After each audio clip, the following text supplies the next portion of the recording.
마태복음 1장 18절부터 25절 말씀을 읽어드리겠습니다. 예수 그리스도의 나심은 이러하니라. 그의 어머니 마리아가 요셉과 약혼하고 동거하기 전에 성령으로 잉태된 것이 나타났더니 그의 남편 요셉은 의로운 사람이라 그를 드러내지 아니하고 가만히 끊고 자여 이 일을 생각할 때에 주의 사자가 현몽하여 이르되 다윗의 자손 요셉아 너 아내 마리아 데려오기를 무서워하지 말라. 그에게 잉태된 자는 성령으로 된 것이라. 아들을 낳으리니 이름을 예수라 하라. 이는 그가 자기 백성을 그들의 죄에서 구원할 자이심이라 하니라.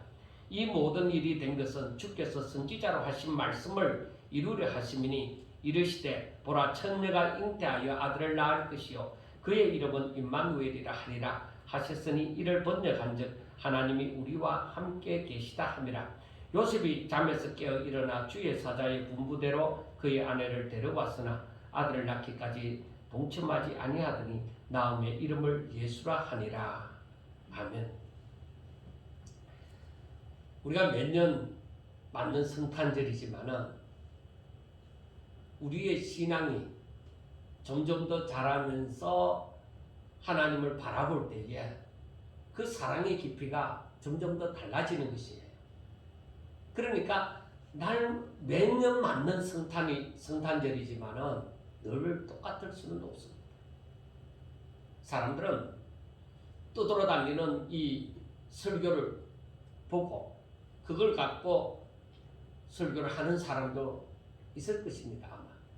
그리고 늘 하던 설교니까 본문만 달리해서 얘기할 수도 있습니다.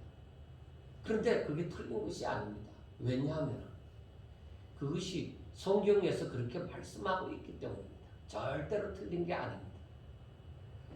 우리가 사랑의 깊이가 더하여져 간다고 해서 전에 했던 사랑이 다 잘못된 건 아닙니다. 전에도 그때 그 믿음의 분량에 따라서 사랑을 했고 지금은 좀 더 믿음이 자라서 더 사랑의 깊이가 더하여질 뿐인 것입니다. 우리가 성탄절이라고 하면은 우리가 잘 알고 있는 대로 안 믿는 사람들도 다 아시잖아요. 하나님의 아들이신 예수님이 인간의 몸을 입고 이 세상에 오신 날이 바로 성탄절입니다. 그러므로 예수님께서 이 땅에 탄생하신 날이다. 우리가 정확하지는 않다 이렇게 얘기하지만은 그러나 그 탄생하신 날을 기념하여 예배를 드리는 것입니다. 그러니까 우리가 일반적으로 생일이라고 보면 쉽게 이해를 할 수가 있죠. 그래서 오늘은 특별히 그 주님 오심을 그러니까 그날 그 생일이 되어지죠. 그러니까 우리는 이 생일에 이 날에 특별한 의미가 있는 것이 아니라 우리 주님이 오신 것에 어떤 날 우리가 지키는 12월 25일 오히려 이거는 정확하지 않을 수가 있어요. 그런데 예수님이 오신 목적은 같다 이 말이에요. 그래서 우리가 이 날을 기념으로 해서 지키는 것은 예수님이 이 땅에 오심을 기념하여 감사하며 지키는 것입니다. 제가 원래도 이렇게 매년 절기가 되어지면은 성탄절만 아니라 다른 절기도 이렇게 절기가 되어지면은 이번에는 어떤 제목을 가지고 어떤 본문을 가지고 어떻게 설교를 하지 이렇게 매년 고민을 합니다. 원래도 성탄절에 대해서 어떻게 전할까? 성탄절 감사 예배를 드릴 때 어떤 말씀을 전할까? 하고 고민을 하기 시작했습니다. 그래서 설교를 주제별로 해서 한 3개 정도를 마련하다 보니까 3개 정도를 마련했습니다. 그런데 제가 가만히 생각하다가 내가 이 성탄절을 매년 목사가 되고서도 수십 년을 지켰는데 내가 어떻게 지켰지? 내가 어떤 마음으로 이 성탄절을 지켰지? 이걸 생각하게 되죠. 주일학교 때에 제가 성탄절 날 가서 그날 하루만, 그때는 믿지 않을 때니까 친구 따라가서 하루만 이렇게 한 번만 가봤던 적도 있었던 것 같습니다. 그리고 학생회 때는 또 교회에서 이래 연극 같은 것 이렇게 하라고 하니까 거기에 동참하기도 합니다. 근데 제가 목사가 되어지고 나서는 또 교사들하고 주일 학생들을 데리고서 가르쳐서 또 찬양을 하게 만들고 연극을 하게 만듭니다. 그러니까 성탄절 하면은 적어도 24일 성탄 천야제가 있죠. 그 교인들이, 우리가 요즘에는 그런 부분이 큰 교회 말고는 다 씻겨져 버렸지만은 과거에는 시골에도 아이들이 많았잖아요. 그러니까 중고등 학생들도 있고 하니까 얼마든지 그 부분에 있어서 성탄절 하면은 그 24일 저녁에 하는 그 연극이나 찬양이나 이런 부분이 딱 생각이 나는 거죠. 그래야만 성탄절을 보낸 것 같죠. 그렇게 그 24일 날 딱 그렇게 하고 25일 날 새벽에는 새벽성도 오는 거. 그러고는 제가 기억하기에 밤새도록 잠을 안 잤으니까 새벽성 돌고 와서는 교회에서 해주는 예수님께서 해주는 떡국 먹고는 그냥 예배 드릴 때까지 골아떨어지는 그런 일들이 있었습니다. 그런데 제가 가만히 생각해 보았어요. 그게 성탄절을 보내는 것일까? 그걸 제대로 보내는 것일까? 내가 만약에 예수님이 생일이라, 예수님이 이렇게 귀하신 분이 생일이라고 했을 때 내가 그게 초청받은 자로서 내가 가면은 내가 어떤 모습으로 가야 될까? 그것을 생각하다 보니까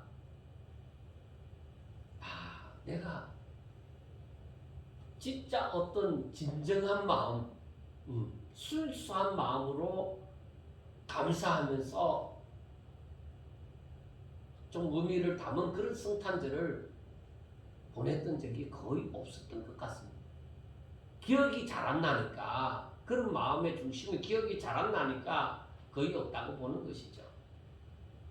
그래서 오늘 말씀을 이렇게 묵상하고, 그리고 하나님의 계획과 섭리 가운데 예수님이 오시기까지, 그리고 앞으로 있을 일까지 모든 것이 예수 그리스도 중심으로 시작도 마침도 다 그렇게 예수 그리스도를 중심으로 해서 다 이어가잖아요. 그 모든 것을 생각할 때에 내가 너무 나쁜 놈이야. 성탄절을 보내면서 정말 찬양하고 연극하고 이렇게 행사를 이렇게 했는데 거기에 예수님이 계셨을까? 우리 구주 나신 날 하면서 거기에 행사 가운데, 그리고 그 연극 가운데 그 예수님이 계셨을까? 정말로 감사하는 마음이 얼마나 있었을까 하는 것을 생각하면서 묵상하다가 한참이나 울었습니다. 왜냐하면 저는 예수님의 생일잔치에 어떤 마음을 가지고 어떤 모습으로 어떤 선물을 가지고 갈까를 생각했기 때문입니다. 성탄절은 예수님이 오셔서 나를 사망 가운데서 건지시기 위하여 이 땅에 오신 그 예수님이 오신 날인데, 너무나도 그러니까 감사하고 기쁜 날인데, 제가 예수님의 생일잔치에 가게 되어졌을 때 생각을 해보았습니다. 저는 한쪽 구석에 숨어서 눈물을 훔치면서 가슴을 졸이면서 울고 있는 제 모습을 묵상하면서 보았습니다. 예수님이 저를 찾는 모습이 보이면은 제가 그 예수님께서 나를 찾는 모습을 내가 발견했을 때 제가 감당할 길이 없어서 한쪽 구석에서 말없이 눈물을 하염없이 흘릴 것이 생각이 되어졌습니다. 거기다가 예수님께서 제 이름을 부르면서 누구야? 어딨니? 아직 안 왔니? 하고 만약에 그렇게 나를 찾으시면 나는 숨었던 자리에서 아마 끝까지 울고 있든지 아니면은 뛰쳐나가서 예수님 하고 이렇게 붙들고 울 것만 같은 거예요. 예수님의 생일 잔치에 저는 마냥 기쁘게 예수님 오늘 생일을 진심으로 축하드립니다 하고 인사할 용기가 감이 나지 않는 것이었습니다.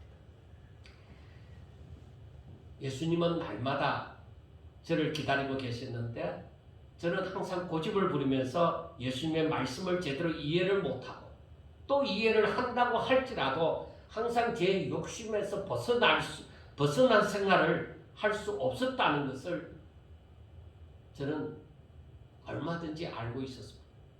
그래서 예수님에게서는 우리가 흔히 부모님들이 말하는 아픈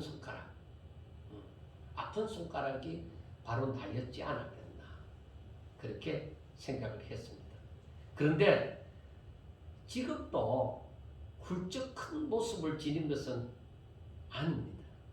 이제 예수님의 마음을 조금 안다고 할지라도 제 자신의 부족을 저는 또한 알고 있습니다.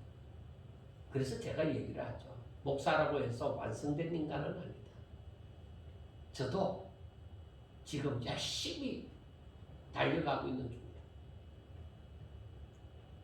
과거에 1967년도에 그때 박정희 대통령 시절이었는데 그때 그 홍보 영화로 만들어진 영화가 있었어요. 김희갑 씨가 나오고 황정수 씨가 나오는 팔도강산이라는 영화가 있었어요. 그래서 아마 제가 초등학교 때인가 그때에 단체 관람을 했던 기억이 나고 또 이게 드라마로도 나왔어요. 꽃피는 팔도강산 하면서. 그래서 그때에 보았던 기억이 있습니다. 이 황정수 씨하고 김희갑 씨가 이제 자녀들의 초청을 받아서 팔도를 다 돌아다니는 거죠. 자식들 집을 돌아다니는데 아마 강원도 속초에 있는 딸집인 것 같습니다.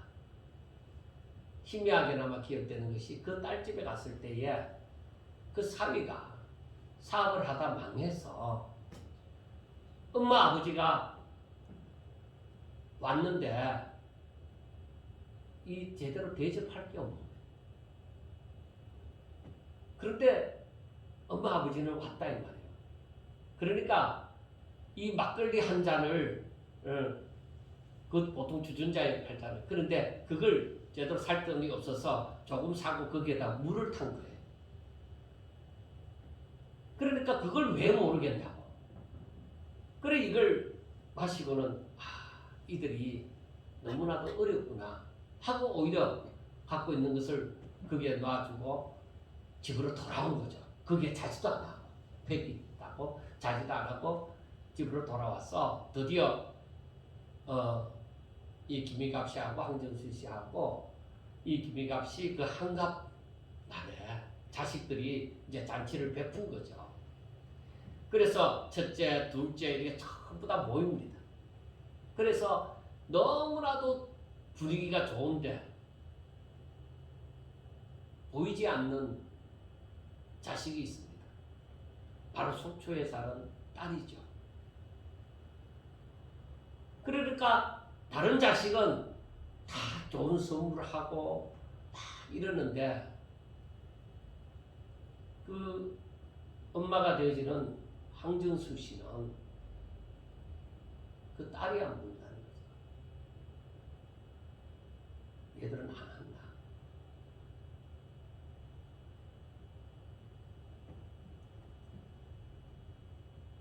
그러니까 그 김희갑 씨하고 황정수 씨는 그 한갑잔치에서 자식들이 다른 자식들 베풀어 주는 게 너무 좋고 그리고 칭찬도 해주고 그렇게 덕담도 하고 이러면서 항상 한쪽에는 그 딸이 생각하는 거죠.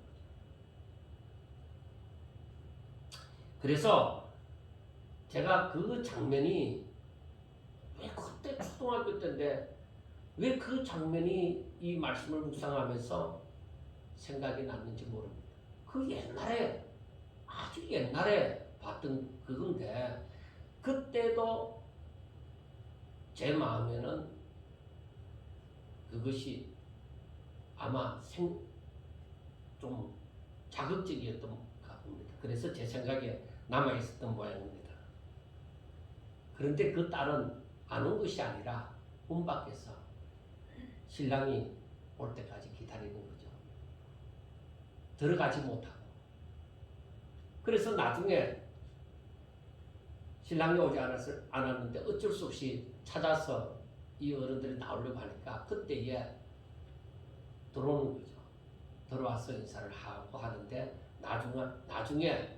맨 나중에 사위가 쫓아 들어와서 기쁜 소식을 알리는 거죠. 아버님, 제가 배를 한 척 계약을 하느라고 늦었습니다.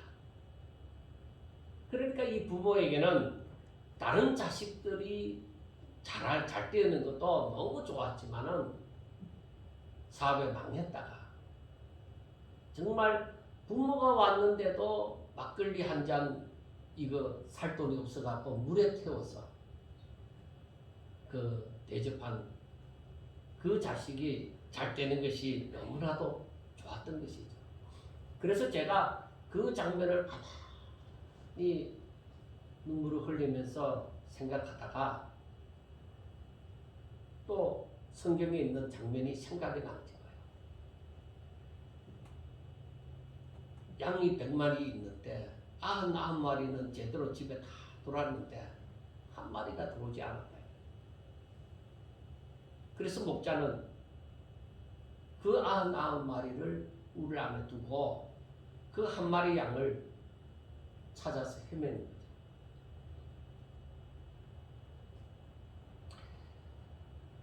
제가 그 하나님의 마음, 그 마음을 생각하면서 내가 하나님의 아픈 손가락이었구나. 정말 하나님께서는 나에게 많은 달란트도 주시고 그리고 누구보다도 좋은 환경도 주시고 그렇게 했지만은 저는 그것을 제대로 사용하지도 않고 또 많이도 방황하면서 보냈구나 하는 것을 생각했습니다.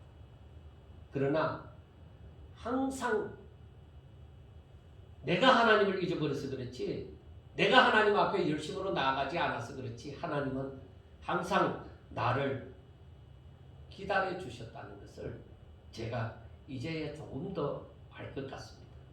그래서 성탄절을 맞이하면서 다른 해와는 다르게 이 예수님의 생일 잔치라고 생각했을 때에 그 가슴이 더 아파오는 것입니다. 제가 사람들에게 그리고 자식들에게 제가 얘기를 하는 것이 있습니다. 그게 뭐냐? 젊은 사람들은 부모에 대해서 많이 공부해야 돼. 젊었을 때에 많이 공부해야 돼. 그렇지 않으면 부모의 심정을 알지 못한다. 항상 자식은 자신이 할 수 있는 능력 가운데서 부모도 그렇게 생각하는 거예요. 혹은 오히려 비하를 하는 거예요. 자식은 부모는 못 배웠지만은 그 부모는 자기가 못 배운 그것 때문에 자식을 어떻게 하든지 열심히 공부시켰는데 그 자식이 아버지는 그것도 몰라요. 엄마는 그것도 몰라. 그렇게 했을 때 그 부모 마음은 어떻겠어요? 그래서 저는 젊었을 때에 부모에 대해서 공부를 많이 해요. 부모의 마음이 어떨까? 사람이 몸이 약해지고 그리고 점점 죽을 날이 가까웠다는 것을 생각하는 그 사람들은 그 심정은 어떠할까? 그들은 어떤 말을 들었을 때에 젊은 사람들이 들었을 때와 우리 부모님과 같이 나이 많아서 들었을 때에 그 생각이 어떨까? 그 마음 상태는 어떨까? 항상 공부하라고 저는 얘기를 합니다. 너희들이 나이가 들어서 너희들도 자식을 낳아 길러보고 너희들도 나이 들어서 늙어보고 깨달으면 그때는 이미 늦었다. 부모는 이 세상에 없는지도 모른다. 그러니까 나중에 돈 많이 벌어서 부모님 호강시켜 드리겠습니다. 아니에요. 없으면 없는 대로. 부모가 원하는 것은 항상 우리 하나님께서 원하시는 것도 그거예요. 내가 나중에 열심히 해서 내가 하나님 앞에 그때 떳떳하게 나가겠습니다. 아니요. 있는 모습 그대로. 하나님이 원하시는 것도 너 지금 있는 모습 그대로. 그대로 나누라는 것이죠. 자, 우리 부모님들은 연세가 많으면 이제 끝이 옵니다.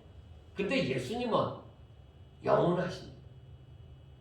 그렇지만 예수님을 빨리 알지 못하면 진정 주의 말씀을 순종하면서 주님을 기쁘게 해드리지 못하면 내가 늙어버리는 거야. 내가 주님 앞에 잘할 수 있는 기회가 내가 없어지는 거예요. 예수님이 없어지는 것이 아니라 이걸 가만 생각하다 보니까 내가 없어지는 거예요. 나에게 기회가 없다 이 말이에요. 내가 늙어가.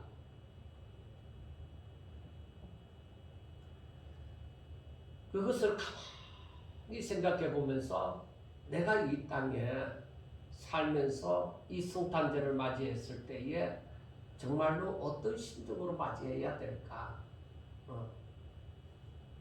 내가 우리 주님 앞에 나아갈 때에 어떤 선물을 가지고 가는 것이 정말 우리 주님이 가장 기뻐하실까 하고 생각을 해봤습니다. 하나님께서는 항상 우리들에게 우리 부모와 같이 늘 같은 말을 하는 부분이 있습니다. 그게 뭐냐? 너희들은 내 계명을 지켜 행하라. 내 말을 듣고 순종해라. 그거죠. 그리고 항상 내게로 돌아오라. 그런데 우리는 하나님께서 그렇게 말씀하시는 것을 잘 알지도 못하고 또 알려고도 별로 노력도 하지 않습니다. 젊었을 때. 그러니까 입술로는 주여 주여 하면서 삶은 자신이 사는 삶은 하나님께서 기뻐하시는 삶을 사는 것이 아니라 내가 좋아하는 삶을 사는 거예요. 하나님이 기뻐하는 삶을 살려고 하니까 뭔가 세상에서 나는 별거 아닌 존재처럼 나는 재미가 없는 인생을 사는 것처럼 생각이 되어진단 말이에요. 그리고 완전 천연기념물처럼 청년들 사이에서 젊은 사람들 사이에서 야, 너 어떻게 인생을 그렇게 사냐? 그렇게 손가락질을 하고 그렇게 소외시키는 일들이 너무 많다. 하다 못해 나와 같이 사는 사람이 그런 말을 할 수도 있습니다. 그리고 내 사랑하는 자식이 엄마 아버지를 왜 그렇게 살아? 교회 다닌다고 뭘 다 해주냐? 아니 교회 가서 기도한다고 다 될 것 같으면 예수 믿는 사람들 그렇게 많는데 예수 믿는 사람들 다 잘 됐게 제법 논리적인 것처럼 하나님을 잘 알지 못하는 사람들은 그렇게 말을 합니다. 그런데 하나님은 항상 우리에게 말씀하시는 것이 너 하고 싶은 대로 해라. 그런 것 없어요. 부모들은 자식에게 요즘 부모들은 다 그러죠. 너만 좋아하면 돼. 너만 잘 되면 괜찮아. 나는 걱정하지 마. 와, 이걸 생각해보니까 이게 사단의 미혹인 줄 왜 몰랐을까? 이 말이 세상에 그냥 진리처럼 전화해주고 있잖아요. 사용하고 있잖아요. 엄마 아빠는 괜찮아. 너희들만 괜찮으면 돼. 너 하고 싶은 거 하면 되지 뭐. 그게 최고의 행복이지. 성경이 그러하더냐 이게. 성경은 전혀 그런 거 없어요.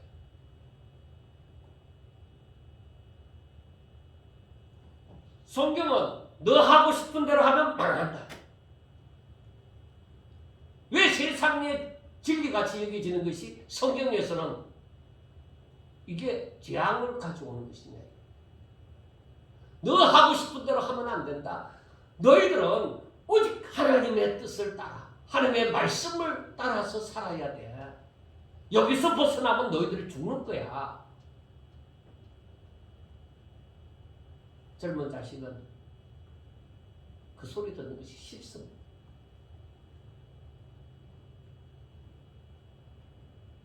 싫어. 나 그렇게 안 살래.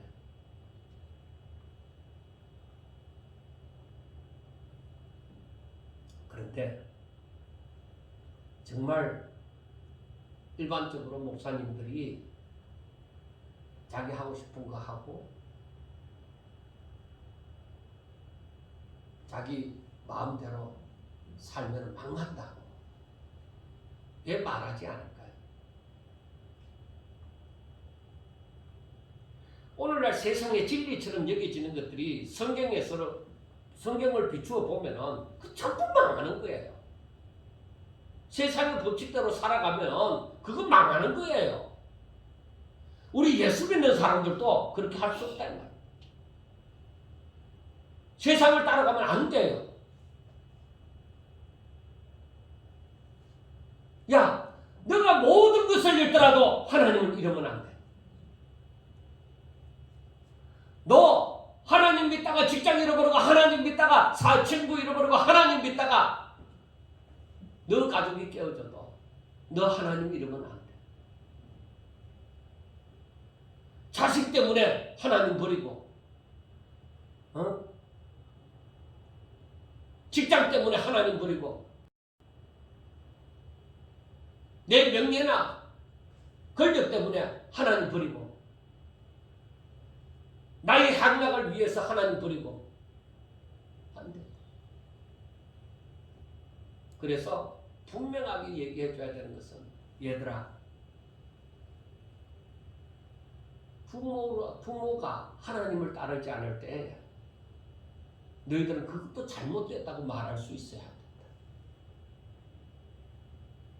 너희들은 작게나 하나님의 말씀을 따라서 그것 말씀을 순종하면서 살아야 돼. 그게 바로 성경의 교육이다. 가르침이다. 우리가 그렇게 사느냐 이 말이야.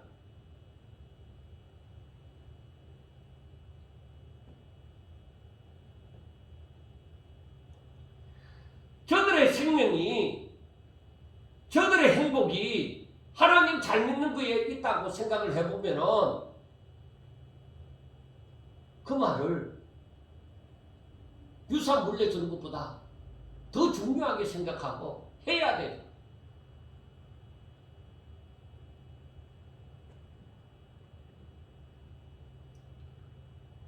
그래서 하나님께 드리는 모든 기도가 사람들이 하나님 앞에 드리는 그 기도가 자신을 도와줘서 하나님이 자기를 도와줘서 자신의 가는 길이 형통하고 세상에서 편안하게 살게 해달라고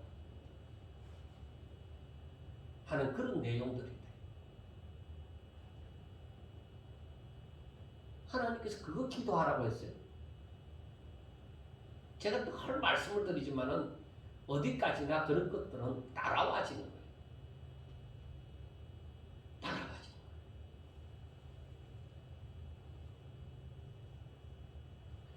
정말로 하나님께 가까이 나가고 하나님의 말씀을 순종하면 그 말씀을 내가 깨달은 대로 그렇게 순종하면 그 말씀 가운데서 지혜가 온다. 그래서 우리가 말씀에 대한 은사를 보면은 말씀의 지식의 은사가 있고 말씀의 지혜의 은사가 있는 거예요. 말씀의 지식의 은사는 이 성경의 내용을 이렇게 잘 알게 되어지는 것이고 말씀의 지혜의 은사는 하나님께서 그 지혜를 주시는 거예요.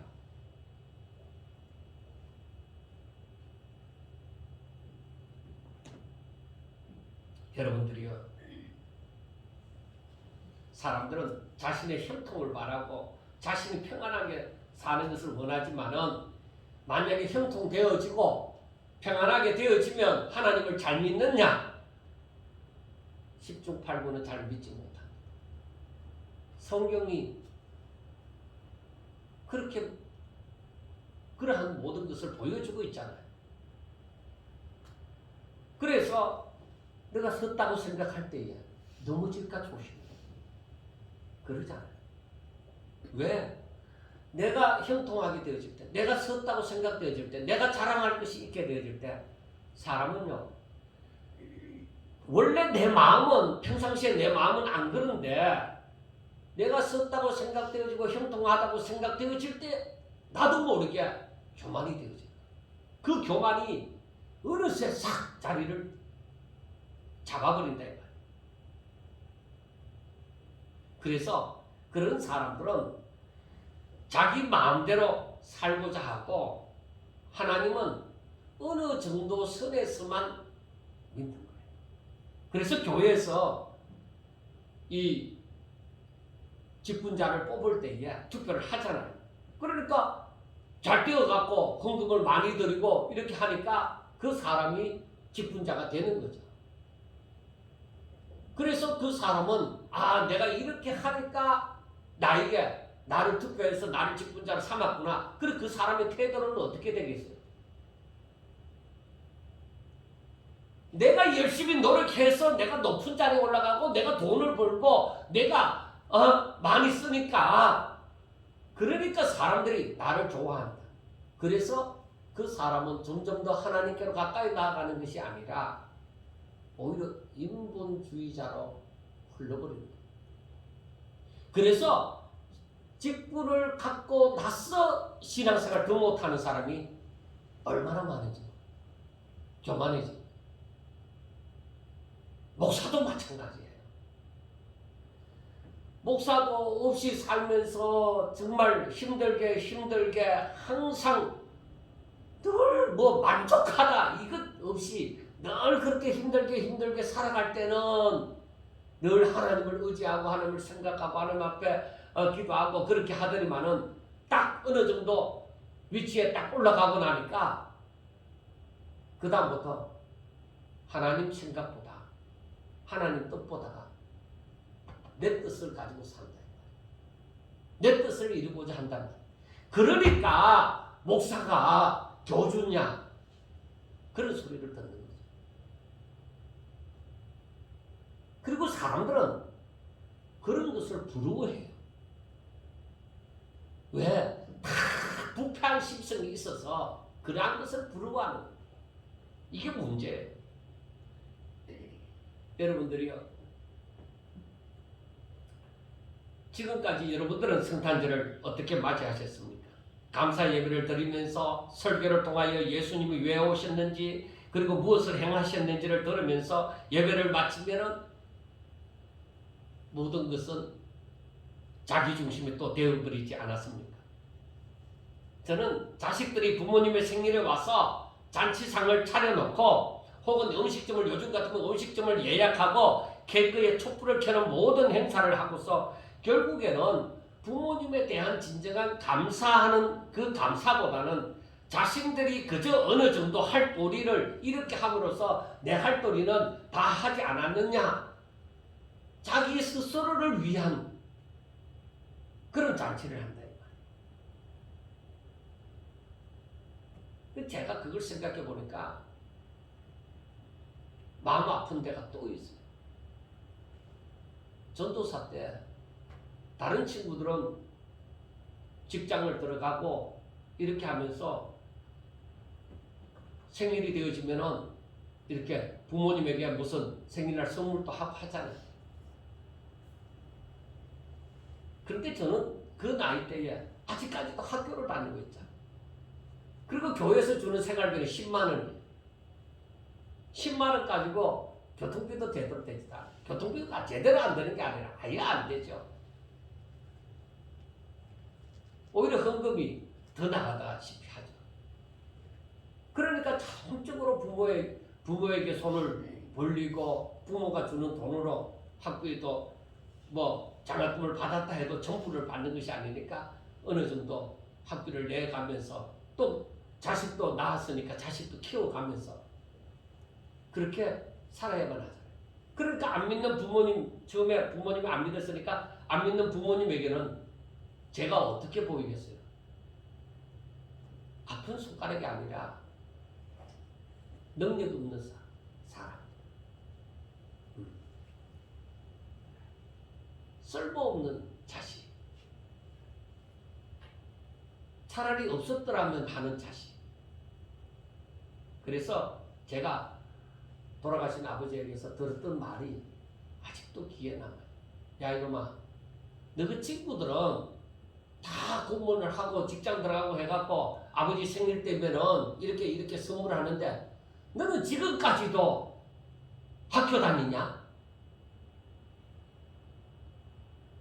너 뭐 하는 자식입니까?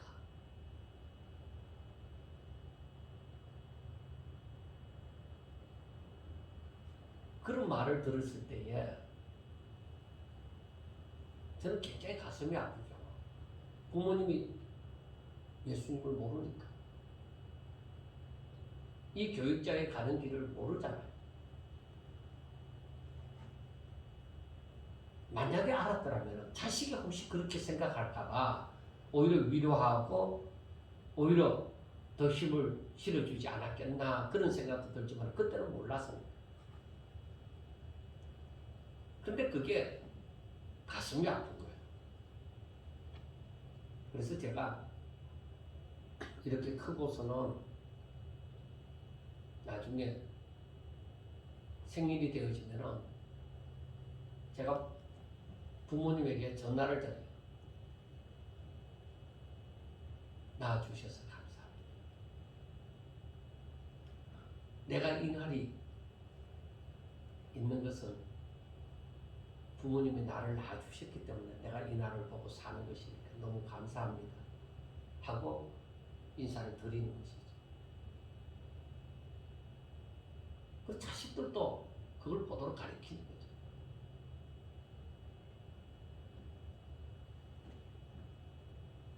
여러분들이요, 성탄절은 하나님의 자녀로서 우리가 하나님의 자녀로서 어떻게 보내느냐가 참 중요합니다. 자식된 우리로서 예물을 조금 드리고 예배를 드리는 것으로 성탄절에 할 것을 다 했다고 생각하면 안 됩니다. 하다못해 성탄절에라도 적어도 예수님이 나를 위해서 하신 그 일을 생각하며 정말 감사할 수 있는 그런 날이 되셔야 됩니다. 여러분, 우리가 성탄절을 맞이할 때에 우리 부모님의 생일을 맞이하는 것보다 더 잘하고 있습니까? 정말 성탄절에 예수님을 향한 정말 진정한 감사하는 마음이라도 갖고는 계시느냐 하는 것이죠. 예수님이 이 땅에 육신을 입고 오신 것은 바로 나를 위한 것이다. 예수님이 이 땅에 오시면서 어떤 즐거움을 위해서 오신 것이 아니에요. 죽을 줄 알고 이 땅에 오시면 죽을 줄 알고 나를 위해서 오신 거예요. 예수님이 오셔서 당신께서 죽게 되어진다는 걸 알면서도 나를 위해서 그래도 오셨다는 것이죠. 사망 가운데 거하면서 영원히 생명의 삶이라고는 알지도 못하는 삶을 살 수밖에 없는 나라는 존재를 위하여서 왔다는 겁니다. 그리고 그 사망의 구름텅이에서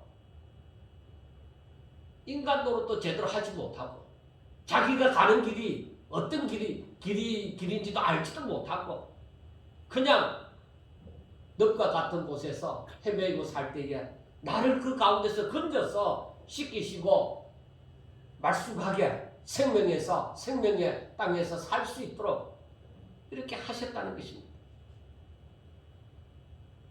그리고 여러분 생각해 보세요. 세상에는 많은 사람들이 있습니다.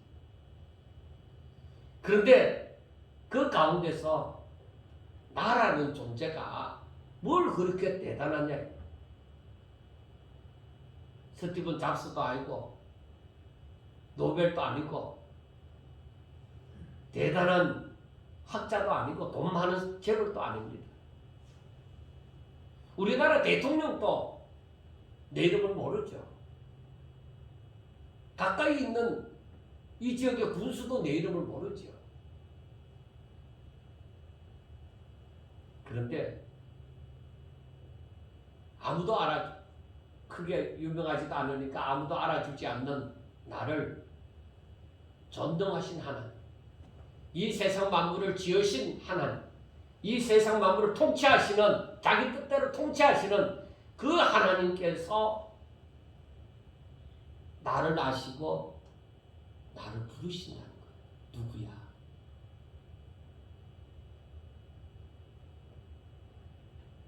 그리고 나의 그 죄의 짐을 대신 지시고 죽으신 것입니다. 누구야? 이제는 제 가운데 살지 말고 내가 다 그 죄를, 네 죄를 내가 다 담당했다. 그러니까 이제는 생명 가운데 살아라. 알았지? 너의 이 죄는 내가 다 짊어지고 간다. 너 이제는 하나님 말씀을 잘 듣고 착하게 살아라. 알았지?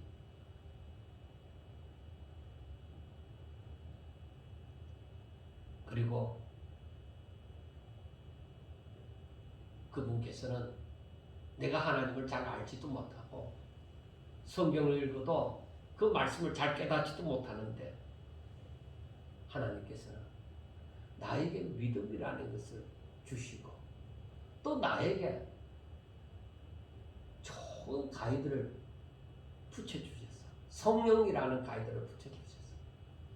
나로 하여금 그 말씀이 생각나게 해주시고 그 말씀이 때를 따라서 깨닫게 하여 주시고 또 내가 그 말씀대로 살다가 지쳐서 쓰러질 때에 나를 이렇게 세워주시고 다시 그 길을 걷게 하시는 일까지도 하신다 이 말이에요.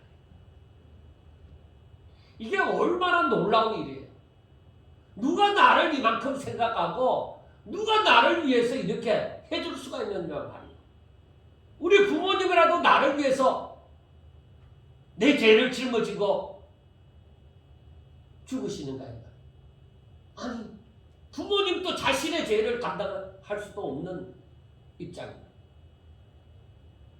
세상에서 아무도 알아주지 않는데 누가 나를 알아주겠냐. 그런데 나를 알아주는 분이 세상에서 비교도 할 수 없는 하나님의 아들이신 그분이 나를 알아주신다. 내 죄를 짊어주신다. 그래서 내가 어떻게 나의 힘으로서는 나의 능력으로서는 도저히 할 수 없는데 그분께서 나에게 믿음을 주셔서 성령을 보내주셔서 순종하는 삶을 살게 하신다. 그리고 그분께서 말씀하시니 얘야 내 말 잘 들어라. 너 고생이 되더라도 이렇게 살면 내가 나중에 다시 와서 내가 너를 불러서 천국으로 데려가는 거야. 그때까지 오직 나만 바라보고 나를 잊지 말고 이 말씀을 잘 지키면서 살아야 한다. 알았지? 여기에서 벗어나면 안 돼. 그래야 내가 천국 데려갈 거야. 여러분, 놀라운 일이지 않습니까? 그 교리적인 부분을 제가 떠나서 지금 이 얘기를 하는 거예요. 세상에서 로또에 당첨되는 것보다 못할 일이 무엇이 있습니까? 그보다 더 대단한 일이죠. 알면 알수록, 하나님을 알아가면 알아갈수록, 하나님의 말씀을 깨달으면 깨달을수록 이보다 대단한 일은 없다. 개천에서 용이 나는 일보다도 더 대단한 일이다. 감히 세상의 것으로는 비교도 할 수 없는 일들이 일어난 것입니다. 사랑하는 여러분, 우리는 지금 바로 이분의 생일에 참여하는 것입니다. 어떤 마음으로 참여해야 할까요? 예수님 앞에 내가 드릴 수 있는 최고의 선물은 무엇이겠습니까? 그분의 말씀을 듣는 겁니다. 엄청나게 비싼 예물을 드리는 것 아닙니다. 바로 하나님께서 원하시는 것은 우리가 하나님의 말씀대로 사는, 하나님 보시기에 아름다운 그 모습을 드리는 거예요. 그게 바로 뭐예요? 에베소서 1장 4절에서 말씀하는 것처럼 거룩하고 흠이 없는 잔재가 되는 거예요. 거룩하고 흠이 없는 잔재. 그리고 에베소서 1장 6절과 12절을 보면은 하나님의 은혜의 영광을 찬송하는 자가 되는 거예요. 그래서 야, 그 아버지의 그 아들이구나.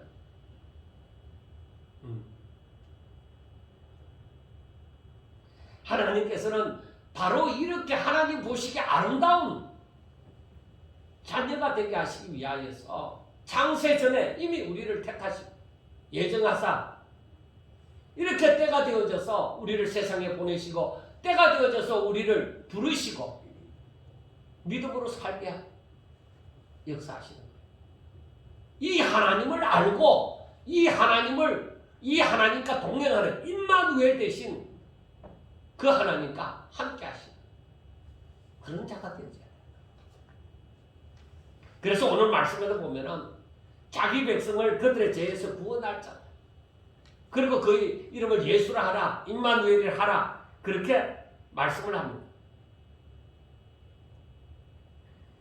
거룩하고 흠이 없는 자녀로 하나님의 은혜의 영광을 찬송하는 자녀로 사는 것을 하나님께서 보시기를 원한다.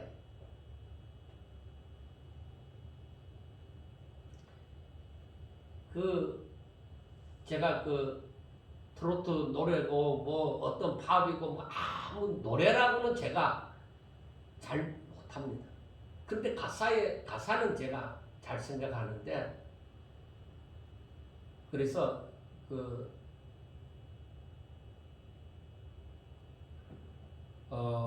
막걸리 한 잔이라는 그 노래에 그 가사에 보면은 이 자기 아들을 자랑하는 그 부분이 나옵니다. 내보다 좀 못하지만 내 아들 잘생겼지요. 아버지, 이 아들 잘생겼지요. 이렇게 뭐 비슷한 그 가사가 있습니다. 그래서 제가 그걸 가만히 생각해보면 제목이 뭐 막걸리 한 잔이든 어떻게 되어졌든 그 자식이 부르는 그 노래의 아버지에게 말하는 것이 이 자식 잘났지요 하는 것입니다. 여러분, 우리가 하나님 앞에 서게 되어질 때, 주님 앞에 서게 되어질 때 정말로 보시기에 아름다운 자, 하나님 보시기에 아름다운 자, 그놈 기특합니다. 왜? 아버지를 닮았어요.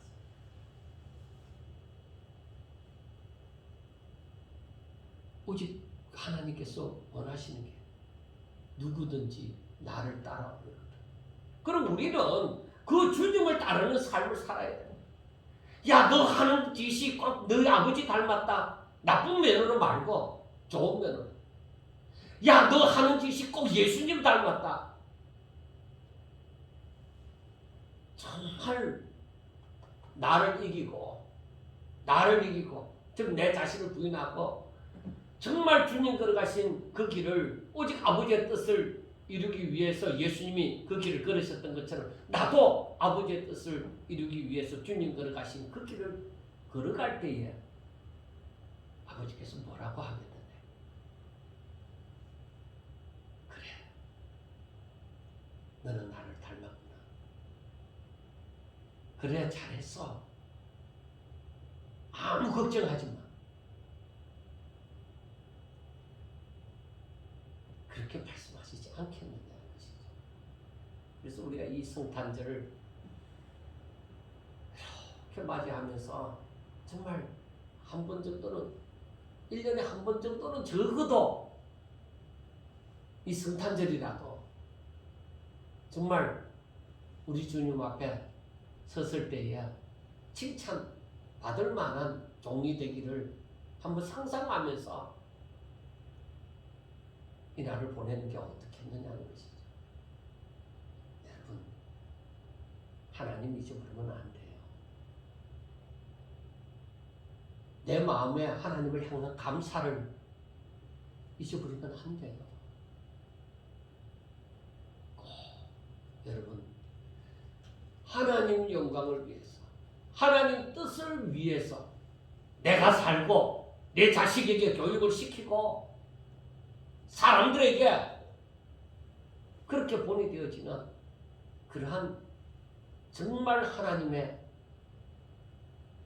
사자들이 될 수 있기를 주의 이름으로 축원합니다. 기도드리겠습니다. 하나님, 우리를 거룩하고 흠이 없게 하시려고 오실 뿐만 아니라 우리와 함께 하시려고 오신 줄로 믿습니다. 저희들이 만문을 활짝 열고 우리 주님을 영접하고 주님이 걸어가신 그 길을 저희들이 걸을 때에 하나님을 향한 감사가 더 충만하게 나오게 하여 주시고 정말로 우리 가슴에 벅찬 기쁨과 그 기쁨의 눈물이 가득 차게 하여 주시옵소서.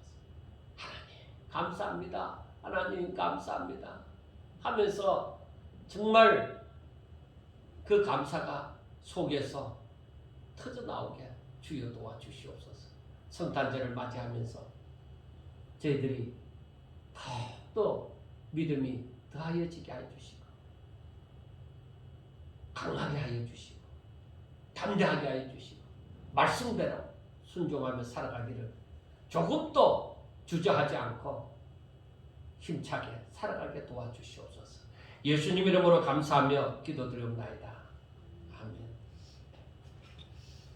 찬송가 121장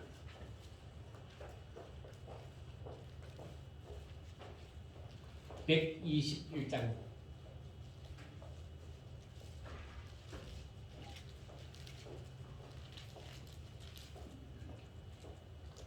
121장 우리 구주 나신 날 목자 영광 볼 때에 전사 찬송하는 말 예수가 연나셨네.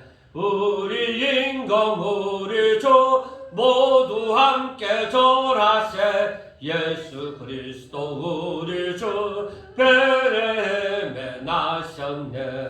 전사 노래 듣고서 베들레헴 가보니 나신 아기 누군가 예수가 연나셨네. 우리 임금 우리 주 모두 함께 절하세. 예수 그리스도 우리 주 베들레헴에 나셨네. 목자처럼 우리도 나아가서 엎디세. 오늘 다윗성에서 예수가 일어나셨네. 우리